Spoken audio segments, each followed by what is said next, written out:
Birchwood School of Hawken. This is your 7th grade BNN Leadership Broadcasting Team for the week of February 26th. I'm Layla. And I'm Chrysanthi.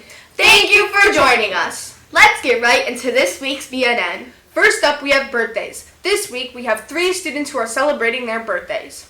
Today, Monday, February 26th, Nathan in 6th grade is celebrating his 12th birthday. May all your birthday wishes come true. On February 28th, 8th grader Lean turns 14. Hope you have the best birthday ever. On March 2nd, 3rd grader Sanvi is celebrating her 9th birthday. We hope you all have fun celebrating your special day. The answer to last week's riddle was a light. A light fills up a room but doesn't take up any space. We also accepted air and darkness. The winners were Brian Melindy, Evie M, George C, Torin, Carolina, Loki, Theo, and Matthew. Congratulations, and make sure to come to collect your prize. Next up, we have last week's Rewind. Lift every voice and sing to the heaven ring with the harmony of liberty. Let all rejoicing rise as the bird sings us. Let it resound loud as the roaring sea. Next up, we have Bravo Birchwood. We have 1 student who has leveled up in the Wood Math book. 1st grader Connor has leveled up to the Blue Book. Way to go! Moving forward, last Saturday, Birchwood students shone at the district level at Power the Pen tournament at St. Raphael School. Teams from over 22 schools competed, including 87th graders and 108th graders. Here are the results.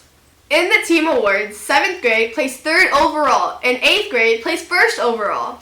The individual awards include Rhea in 6th place, Reeve in 5th place, Along with Sophia in 12th place, Kritika in 7th place, and Chrysanthi in 3rd place. Way to go, Birchwood Writers! To end this year's Black History Month, we will be highlighting Martin Luther King Jr.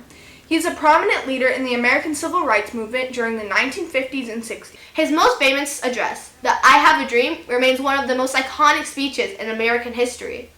At Birchwood, the 8th grade students first read and analyze his famous speech. Then they watch a video of him delivering it for inspiration. Next, they pick their favorite passage and memorize it, aiming to deliver it with meaning and emotion. Let's take a look at the video.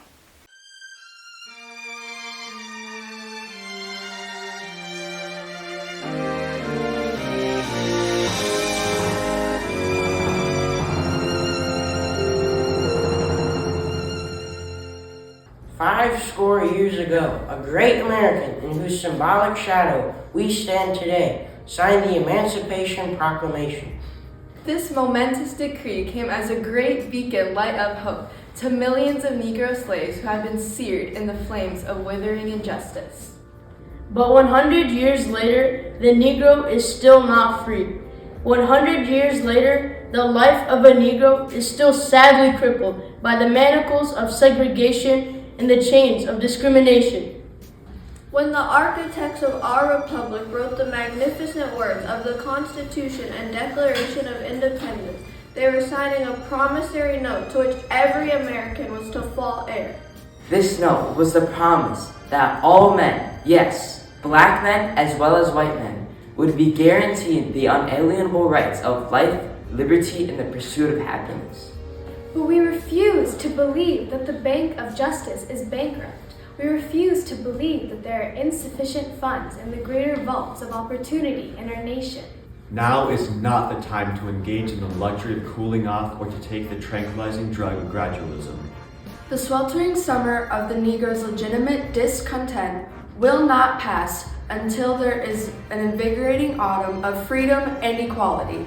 1963 is not an end, but a beginning, and those who hope that the Negro needed to blow off steam and will now be content will have a rude awakening if the nation returns to business as usual. There will be neither rest nor tranquility in America until the Negro is granted his citizenship rights. Let us not seek to satisfy our thirst for freedom by drinking from the cup of bitterness and hatred.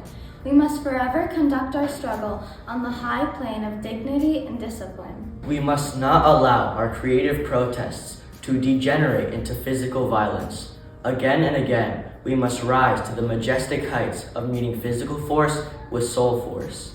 We can never be satisfied as long as our children are stripped of their selfhood and robbed of their dignity by signs stating "for white only." We cannot be satisfied as long as the Negro in Mississippi cannot vote and the Negro in New York believes he has nothing for which to vote. No, we are not satisfied, and we will not be satisfied until justice rolls down like waters and righteousness like a mighty stream. Go back to Mississippi, go back to Alabama, go back to Georgia, go back to Louisiana, go back to the slums and ghettos of our northern cities, knowing that somehow the situation can and will be changed. I have a dream that one day this nation will rise up and live out the true meaning of its creed. We hold these truths to be self-evident, that all men are created equal. I have a dream that my 4 little children will one day live in a nation where they will not be judged by the color of their skin, but by the content of their character. One day, right there in Alabama, little black boys and little black girls will be able to join hands with little white boys and little white girls as sisters and brothers. And the rough places shall be made plain, and the crooked places will be made straight. And the glory of the Lord shall be revealed, and all flesh shall see it together. This is our hope. This is the faith that I go back to the South with. With this faith, we will be able to hew out the mountains of despair a stone of hope.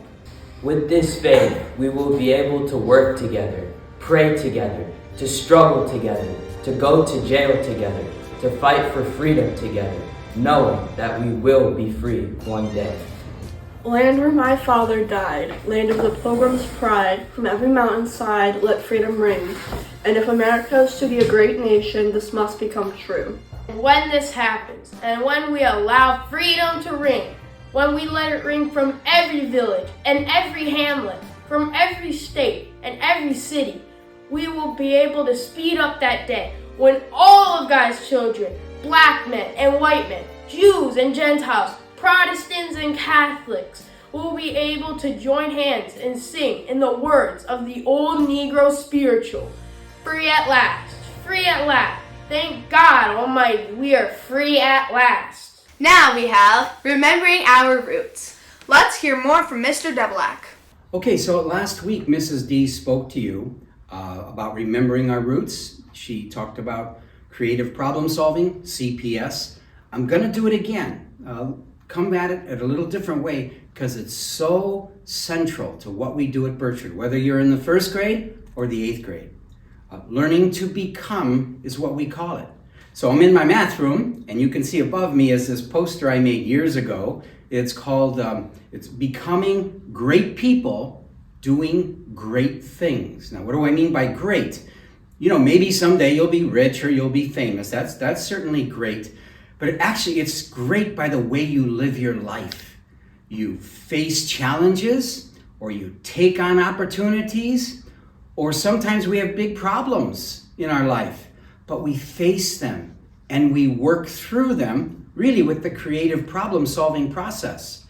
And in learning how to face things, we become a better person and a better person, even to what I would call a great person doing great things. It could be as simple as getting better at reading, or getting better at math, or making the high school soccer team. It can be all kinds of things. It could have troubles in your family and you're working through them. How to come out of it where you're growing and you're thriving, so that everything we do, we're becoming a better person in all kinds of characteristics. Also in my room, I have another phrase that says, learning to become. And then we list all of the virtues: self-control, courage, justice, compassion, gratitude, humility, justice. Those are all characteristics we use when we face our life positively and become a better person.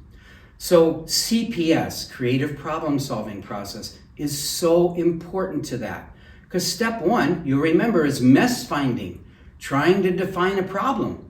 We don't just sit back and let life pass and whatever happens, happens. No, the first thing a great person does Their eyes are open. Okay, how could I get better here? Or what's my challenge over there? Or how am I going to overcome this? Or how am I going to fix this problem? They're thinking, always thinking, how do I become a better person? How do I thrive? How do I flourish? We have problems. All of us have problems. And sometimes we're sad, and sometimes we're worried, and sometimes we're anxious, but we're not a victim.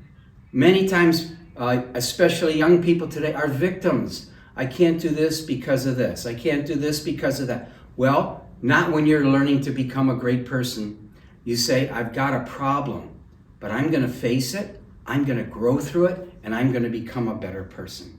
And so that 6-step creative problem-solving process, sure, we do it for Harvest for Hunger, and we do it FPS, and I think the 8th graders know we do it in our Ben Franklin session, where I ask them to think about their lives and to model their lives after some of the famous characters that we watch in the movies that are presented.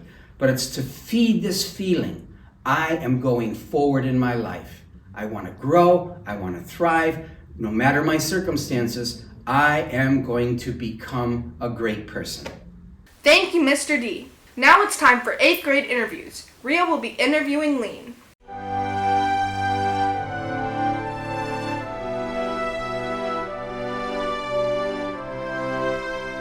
Hey Birchwood, welcome back to another 8th grade interview. Today we're interviewing Lean. Hi. So Lean, how long have you been at Birchwood? I've been here for 7 years. Yeah, I remember we came together in 2nd grade. Yeah.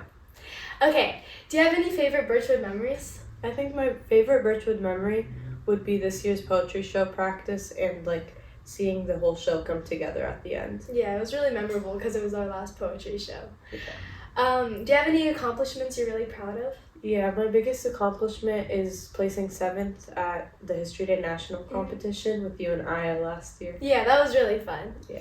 And then, do you have any advice you'd like to share with the younger students? My advice would be to take advantage of all the opportunities at Birchwood, because regardless if you do well or not, you're still getting a really unique experience. Yeah, that's really good. And you can learn a lot of new things doing those new activities. Yeah.